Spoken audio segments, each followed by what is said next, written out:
കോഴിക്കോടിന്റെ ഹൃദയത്തിൽ ഒരു ചെറിയ മാറ്റം കൊണ്ട് വലിയ വ്യത്യാസം സൃഷ്ടിച്ചിരിക്കുകയാണ് ഡെൽസൺ എനർജി.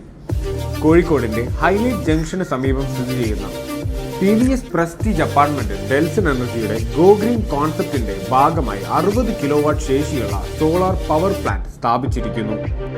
ഏറ്റവും അത്ഭുതപ്പെടുത്തുന്ന സംഗതി എന്താണെന്നോ, ഇവർ ഇതുവരെ പ്രതിമാസം ഏകദേശം 75,000 രൂപ അടച്ചിരുന്ന കറണ്ട് ബിൽ ഇപ്പോൾ വെറും 300 രൂപയുടെ അടുത്ത് മാത്രമാണ്. ബിൽഡിംഗ് ഇന്റഗ്രേറ്റഡ് സോളാർ സംവിധാനത്തിലൂടെയാണ് ഈ നേട്ടം ഡെൽസൺ അനായാസം സ്വന്തമാക്കിയത്. 1300 സ്ക്വയർ ഫീറ്റ് വിസ്തീർണമുള്ള പാർട്ടി ഏരിയ, പകൽ സമയം എനർജി ജനറേറ്ററും രാത്രി പ്രൊജക്ടിന്റെയും ഫ്ളാറ്റിന്റെയും അഴക് വർദ്ധിപ്പിച്ചുകൊണ്ടുള്ള ഇന്റഗ്രേറ്റഡ് ലൈറ്റിംഗ് കോൺസെപ്റ്റും ഡെൽസൺ ഇവിടെ അതിമനോഹരമായി പൂർത്തീകരിച്ചിരിക്കുന്നു. ആഗോളതലത്തിൽ സോളാർ ടെക്നോളജിയുടെ തലതൊട്ടപ്പന്മാരായ ലോങ്ങി ബൈഫേഷ്യൽ പാനലുകളും അത്യാധുനിക നിലവാരമുള്ള ഗ്രോവാട്ട് ഇൻവെർട്ടറുകളുമാണ് ഇവിടെ ഉപയോഗിച്ചിരിക്കുന്നത്. സോളാറിലൂടെ കോഴിക്കോടിന്റെ സുതാര്യമായ ഭാവിയിലേക്ക് നീങ്ങുകയാണ് നമ്മുടെ ഡെൽസൺ.